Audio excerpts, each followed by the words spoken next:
One night, as everyone was getting ready for bed, and as Charles was climbing in, he couldn't help but notice the book that Delia was reading. Red flags on children's drawings? Delia, what the hell are you reading? I was just doing some research because I'm worried about Beetlejuice. Now what? Well, it's just the other day when him and Lydia were doing arts and crafts, I noticed the drawings he made and they were a bit odd. So I'm doing some research. And by the looks of it, so far every red flag is there. I really do think we need to get him some help. Oh! If that's the case then, Siri, help me find a therapist who will do sessions for demons. I cannot find any therapists who help demons, but there are a few straight camps not that far. Charles, I'm being serious about this. So am I! Look, baby, your heart was in the right place in taking him in.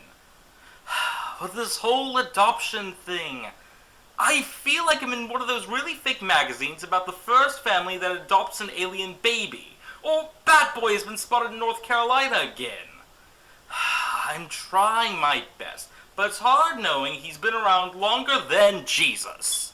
As Charles was going on about this, the couple didn't realize that Beetlejuice's room, which was right down the hall, and who came out to get a drink, heard everything, leaving him to feel terrible that his new father just sees him as a monster.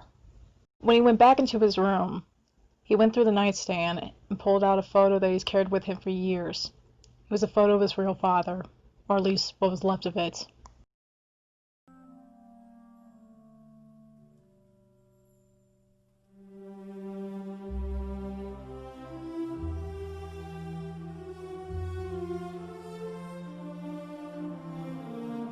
When his parents broke up, his mother Juno took every photo of him and ripped it apart and burned them. But luckily there was one that she missed, and that was the one that he saved. Within the picture, there was not much use to help him find him, since it was just a picture of his body wearing a black and white striped suit just like him. When BJ was growing up, he was told his father was the greatest monster that ever lived in the netherworld, that he could take a man with the biggest balls in the world and turn him into a scared little girl, and he was also the king of sleepover scares. Who needs Bloody Mary when he can do better? And with hearing that, he wanted to be just like him, and try to do what he could to be scary as him. But with him having a heart, it always got in the way when it came to trying to scare children. As soon as they would start crying, he would have to stop everything. He would get mad about it, but still he couldn't help it, making him feel like that he was never going to find his dad, or have a new dad, so he would just stick to being a mama's boy. Later that night, as everyone was asleep, something odd started to happen. The TV in the living room turned itself on, and the screen was nothing but static, which also had a sound that no human ears could hear, but Beetlejuice was the only one that could hear it. He woke up and went downstairs, almost in a hypnotic state. When he went to the TV, he sat in front of it and started to talk to it. What do you look like? Lawrence? 500. Yes? I don't know. I don't know. What the hell? Lydia, who got up to get something, saw her friend sitting there. Not knowing what to do, she just watched him, seeing what he could do, but nothing. The TV then turned off by itself, and he went back to bed, still in hypnotic state, leaving her to just stand there with 100 questions to her head.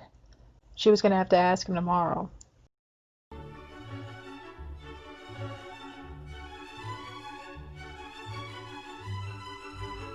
The next morning, as everyone was in the mix of making breakfast and getting ready for school and work, Cathy, Delia's child, who was around 2, came downstairs to tell her mom something important. Mommy! Mommy, mommy, mommy, mommy! Not now, sweetie. Mommy's making breakfast, okay? So she then turned to Barbra, and knowing that she was still learning to talk, she would call her Barbie. Bobby! Bobby, Bobby, Bobby, Bobby! What is it, sweetie? Light, stairs!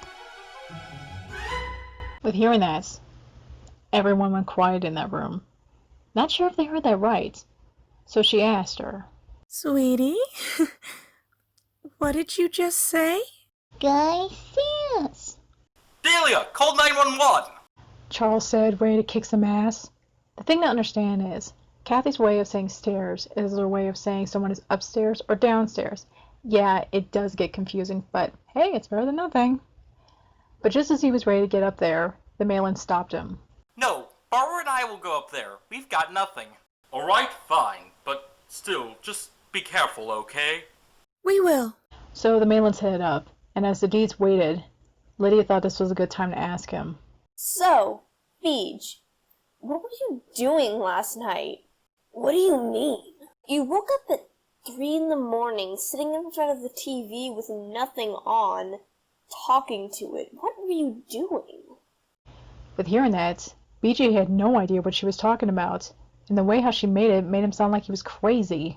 As the mail-ins went upstairs, carefully looking to find the robber, but they noticed something. Nothing was misplaced, nothing was stolen, not even a window was broken, leaving them dumbfounded.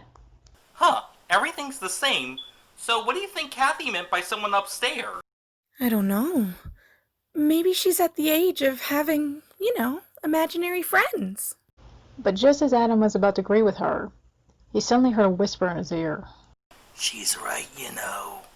He then started to freak out, looking around wanting to know where that voice came from. And just as his wife was about to ask him if everything was okay, her dress got pulled up by an invisible force, leaving her to start freaking out as well.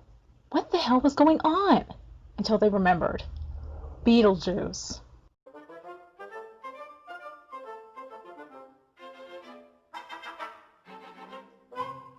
Meanwhile, downstairs, Lydia and BJ were having a fight about who was right, and then got interrupted when Adam walked in, looking like he's had it with this shit. Ha ha ha! Very funny. What? Having us think there was a robber in the house just so you could make a sick little prank like pulling up Barbara's dress. Oh my god! Now you guys are doing this too! Look, I don't know what's going on, but whatever it is, I'm not doing it! But just as he said that, the glass of orange juice that he was holding in his hand broke from the bottom, not only leaving there to be juice on the floor, but Cathy, who was standing underneath, was mostly covered with it. And once again, no matter how much BJ tried to explain, no one would listen. He then went to the crying toddler to pick her up to show her that he was sorry, but Charles beat him to it. He then looked at the demon dead in the eye, scared he was going to get hit, but instead, he took his finger and pointed at the staircase. Room now! What? Room now! No! Listen to me! You gotta believe... Delia... You heard him. Room. Now. BJ's heart broke, knowing that now Delia was not on his side. He wanted to cry, but he was too pissed. So he stormed off, along with yelling out, This house is a fucking nightmare! Language. When he got to his room, he slammed the door and fell on his bed, with his face in his pillow. And before he got a chance to scream, cry, or anything, he felt something hard hit him in the back of his head. Ow! What the hell? And when he looked to see what it was, he was surprised to see that it was the handbook for the recently deceased. Yeah. God, I don't know if you're aware of this, but I can't do my job right now because I'm grounded. What's this even doing here anyway? When he opened it, he found what looked like an old ad from a newspaper, with a name almost like his. Betelgeuse. Where's he heard that name before? He thought and thought, in the back of his head, that all the times he's ever heard of that name, until it finally hit him.